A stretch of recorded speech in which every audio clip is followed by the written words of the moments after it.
Welcome back, everyone. This is Mr. Brain, your friendly neighborhood gaming dad, here with a part 3 in my Arena of Doom series of videos. This video is going to talk about targeting, which is a pretty important concept to understand, especially if you're trying to pay attention to what you're going to hit and what your enemies are going to hit when completely controlled by the computer. However, if you have not watched my videos prior to this that go over arena composition and what Arena is in general, please go back, watch those videos, get a basic understanding of what I'm going to be talking about, and then come back and join me. And we'll go over targeting together. Now, first thing I want to bring up is the fact that when you have your defense set up, understanding where your enemy sees it is also important. You, if you look, I have my 3 and 2 down here in the bottom as I look at it. However, if someone is targeting me, my troops will appear in the top right hand corner of the map as opposed to being mirrored on this side. There is a reason for that I'll go over later in this video. Just understand that since my Raigoro is here, he would actually be placed here whenever an enemy is looking at him, and Charlie would be back in this corner. Again, there's a reason for this. Just know what your enemy is going to be able to see. Next up, let's talk about what your enemy is going to target out of the starting gate. Like as soon as they leave their starting point, where are they going to go? And the first point is very simple. They will target whoever is in their row.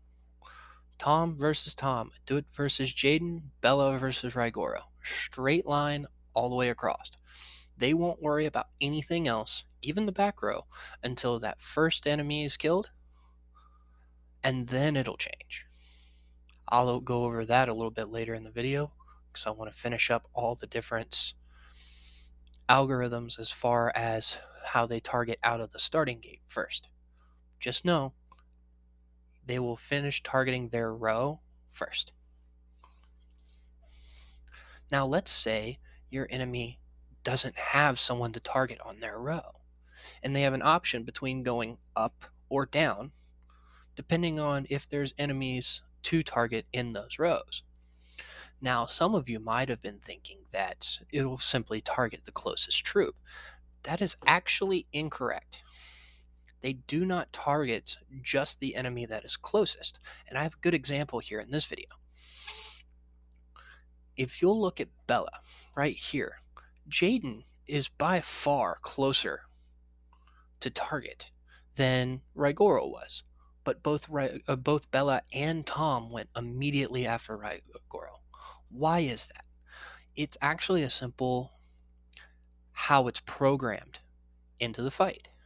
If given the option between going up in row and down in row, for the enemy, it will go up first, even if there's someone in the front column of the bottom row to target. They will attack the top row first. The same applies to you targeting your enemies. If given the option on their side to target an upper row or a lower row, you will target the lower row first. It's literally like rotating the map 180 degrees. It would be up for you, but you will target the bottom row and they will target the top row if given that option. Now, you're never going to have an instance, unless you're planning for it, of targeting a troop that's over one row away, but just know they won't go after the closest one. They'll go after the upper row first, and you can use that to your advantage. Now, let's say you've finished the first round of targeting. Your troop has just killed one of your enemy's troops. Will they necessarily attack the troop that was directly behind it? The answer to that question is no. After that first launch, it switches algorithms on you, where it will then target the closest enemy to it, regardless of where that enemy was originally located. So, after a fight is over, if one of the upper row marches managed to slide down within range, your troops could hit that march before they hit the march that was directly behind the one you were targeting first. I wish I had a good way of exemplifying this, but even this fight doesn't really show me that, because while I can see Tom come down, he doesn't get close.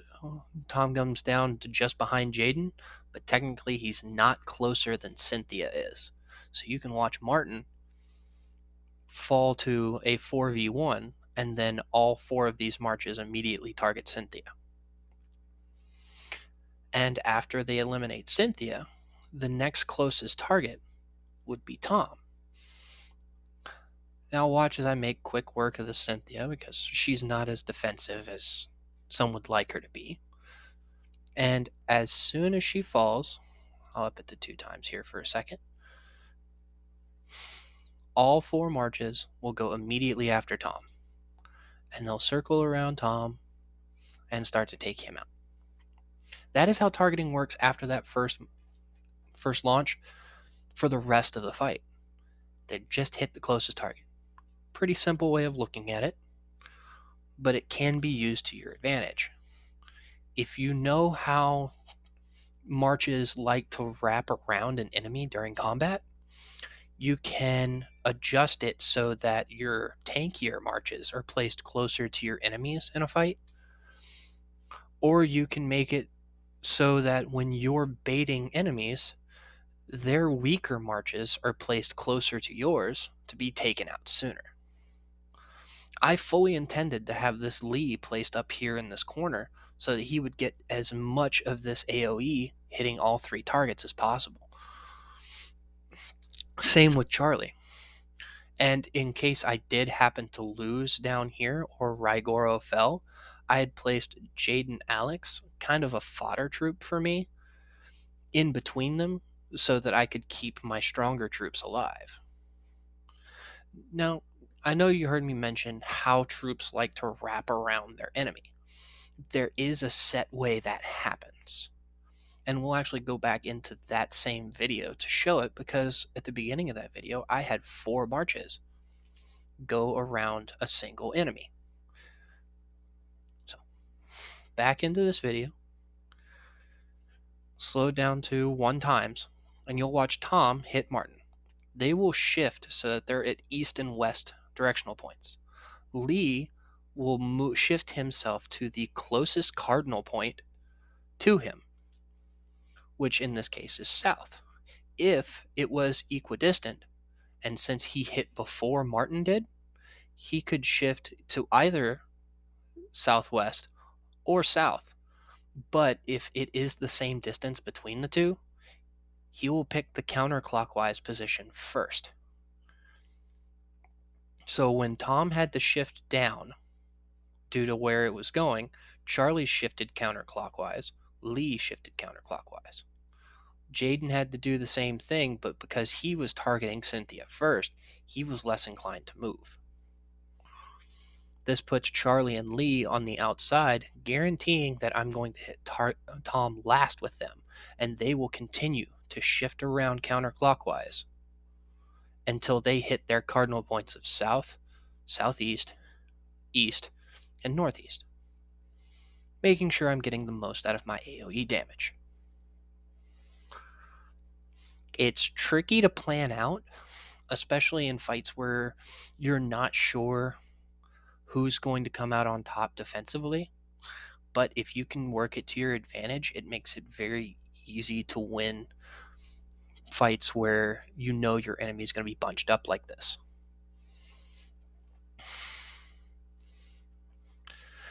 And with that, that is the basics of targeting.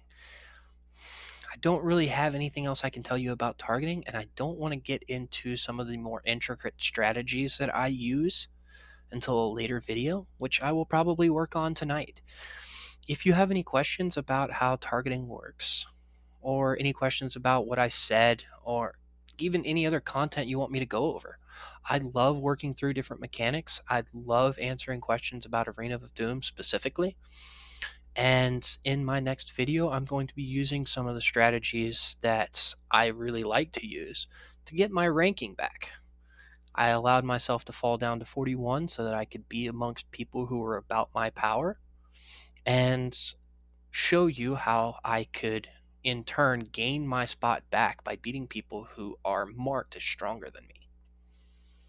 With that, that is Mr. Brain, your friendly neighborhood gaming dad, signing off.